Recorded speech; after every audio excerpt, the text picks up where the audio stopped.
আমরা আজকে চলে এসেছি যে মাদ্রাসায়। আসলে এখানে দেখতে পাচ্ছেন অনেকজন কোরআনের পাখি রয়েছেন। আসলে তারা কিন্তু সকলের সামনে কিন্তু কোরআন শরীফ রয়েছেন। প্রিয় দর্শক, তারা কোরআন তেলাওয়াত করছেন। আমরা এখন একজন প্রিয় দর্শক হাবিজ সাহেবের সাথে সরাসরি যুক্ত হয়েছি। আমরা ওনার থেকে একটু কোরআন তেলাওয়াত শুনবো। সর্বপ্রথম আপনার নাম বলবেন। আপনার নাম? মোহাম্মদ সাব্বির হোসেন। একটু জোরে বলবেন। জি, মোহাম্মদ সাব্বির হোসেন। আচ্ছা, আপনি কোন পাড়া থেকে কোরআন তেলাওয়াত করবেন সেটা যদি একটু জানাতেন। 14 নম্বর পাড়া, শুরু করেন। 6 নম্বর পৃষ্ঠা। ধন্যবাদ, শুরু করেন। أعوذ بالله من الشيطان الرجيم. بسم الله الرحمن الرحيم.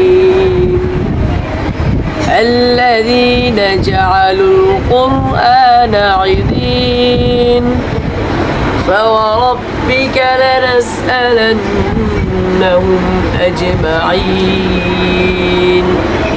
عما كانوا يعملون فاصدع بما تؤمر وأعرض عن المشركين إنا كفيناك المستهزئين الذين يجعلون مع الله إلها آخر فسوف يعلمون ولقد نعلم أنك يضيق صدرك بما يقولون فسبح بحمد ربك وكن من الساجدين واعبد ربك حتى يأتيك اليقين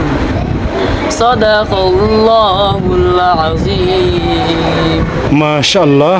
প্রিয় দর্শক, আপনারা শুনেছেন যে কোরআনের পাখি কোরআন তেলাওয়াত করেছেন।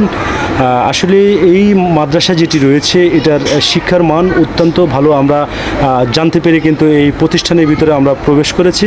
আপনার ছেলে সন্তানকেও আপনি এই মাদ্রাসায় সুশিক্ষিতভাবে গড়ে তুলতে পারবেন এবং কোরআন শিক্ষা দিতে পারবেন।